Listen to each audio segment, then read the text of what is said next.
Bütün ruhi kasalliklarninki asosli sabablarining beshida Alloh taolani unutib ketish keladi.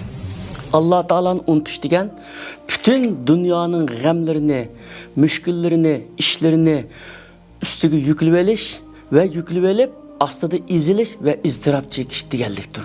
Chunki inson ojiz, har vaqt Allohga muhtoj. Buning aksicha o'zini va bütün ishlarini Alloh taolaga topshirgan va hamisha Alloh bilan bo'lgan inson kuchli inson. Chunki inson Alloh taolo bilan bo'lganda kuchli bo'ladi, Allohdan uzoqlashganda ojizlashib ketadi. Alloh taoladan inson uzoqlashgan va uni unutgandan keyin ruhiy kasalligi boshlandi. Uningdagi bu ruhiy kasallik asta-asta jismoniy kasallikka elib boradi.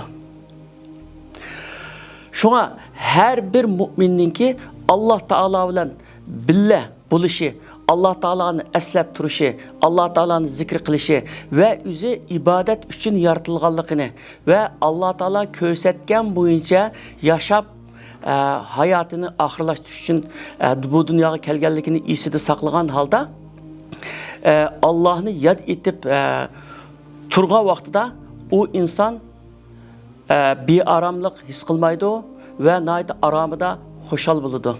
Ala bi zikrillahi tatmainnul qulub deydi. Diller Allah'ını yad etiş bilen aram tapıdı deydi.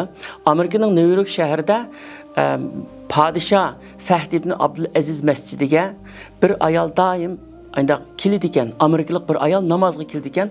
Bu faqat shu namoz sham namoziga, xuttam namozlarga, ya'ni ullik o'qiladigan namozlarga kildi ekanda, u shu yalang'ochtoq va qisqa kiyimlar bilan kildi ekanda, bir kun emas, 2 kun emas, ayda kelgandan keyin ayadagi musulmon ayollar bu endi yangi musulmon bo'lgandan keyin dinning ahkomlarini bilmaydi, herhalde tushuntirib qo'yadi deb qishig'i berib, sizningki musulmon bo'lganingizga muborak bo'lsin, ammo masjidlarga beshni yo'gab, uzun kiyim bilan unda kirish kerak, namozni bunda o'qish kerak degandan keyin men musulmon emas dedi. Siz musulmon bo'lmasangiz nima ishga kirdingiz demasa desa, meningki shu ichim siqiladigan bir psixik kesilim bor.